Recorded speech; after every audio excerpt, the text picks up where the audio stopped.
Okay, picture this. A family project that spans 400 years. Yeah, 4 centuries. It's all about one single book. But this book gets written and rewritten through wars, through massive family fights, and even through the splitting of a country. Today, we are diving into the absolutely incredible story of one clan's mission to write its own history. So how do you even begin to do that? How do you write down a family story over 400 years? We're not just talking about a family tree here, you know, who was born, who died. This is about identity, it's about legacy, it's about what a family chooses to remember about itself. And for one Korean clan, the answer was this massive, ongoing mission, all captured in a very special kind of book. And that special book is called a jokbo. Now, the easiest way to think about a jokbo is like a family's own private history book. But here's the kicker. It's written by the family, for the family. It's this living, breathing document that gets passed down and updated from generation to generation. It's not just a list of names. It's the actual story of the clan. All right, let's get into the heart of it. Our story is all about the Yeongyang clan. They're a really distinguished family, and their 400-year quest to get their jokbo just right, well, it's nothing short of an epic. Now, these guys go way back. I mean, their roots stretch all the way to the Silla dynasty, which is ancient.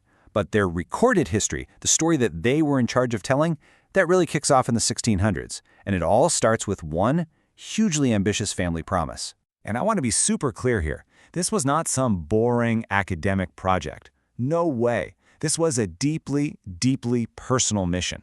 It was a promise that was passed from a father to his son and then to his grandson. A 3-generation mission. Just look at this timeline, it's wild. It all starts in 1622. A man named Nam Youngdal has this vision. His son, Nam Jot, takes up the cause and basically dedicates his life to finishing his father's work, but then he passes away before it can actually be published. It's not until 1712 that his grandson, Nam Jon-ho, finally gets it printed. Think about that. 90 years, 3 generations all working to create one single book. And the proof of this incredible family relay race? It's right there in the book itself. The preface, the introduction, has writings from all 3 of them, the grandfather, the son, and the grandson. It's literally like they're having a conversation across 100 years, with each one tipping their hat to the guy before them. They absolutely knew they were part of something huge. But you know, just like in any good family story, it wasn't all smooth sailing. A huge problem came up that could have derailed the entire thing. The family, well, it split into 2 branches, and they started writing their own separate histories. So for a while, you had one family with 2 competing stories.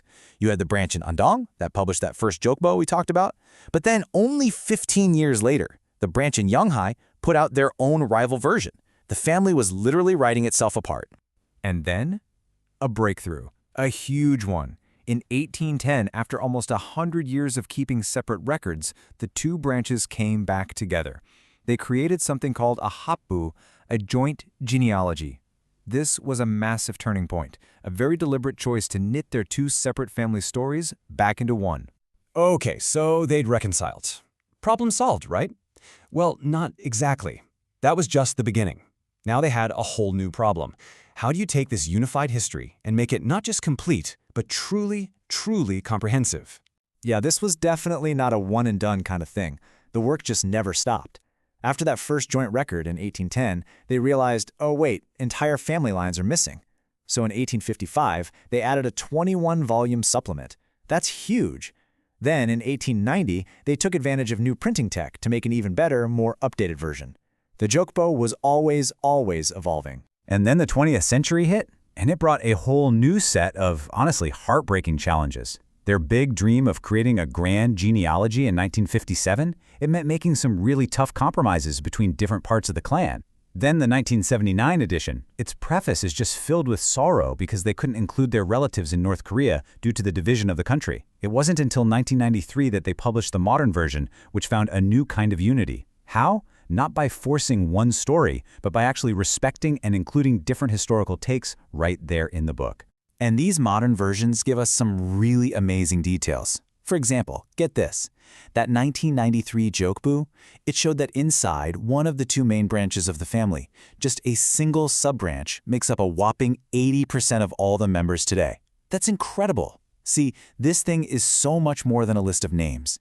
It's a detailed demographic map of how the family has grown and changed over time.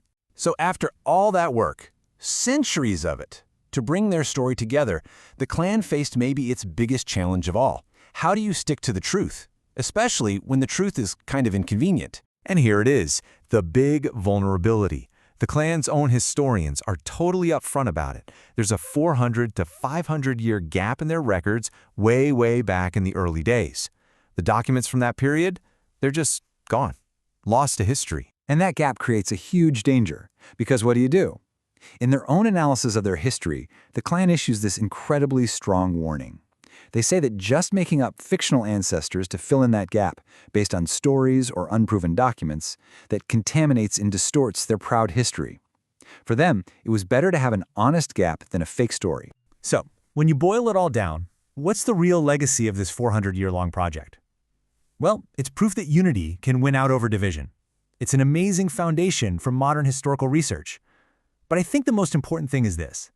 It's a powerful reminder to separate what we can actually prove from what we just wish was true. It's a call to arms, really, to protect historical truth. You know, the Nam clan's long struggle to protect their own verified history from being twisted, it feels more relevant today than ever before, doesn't it? We live in an age where misinformation spreads like wildfire, so there's centuries of dedication to just getting the story right. It leaves us with a really important question. What is the real value of a history that we can actually prove?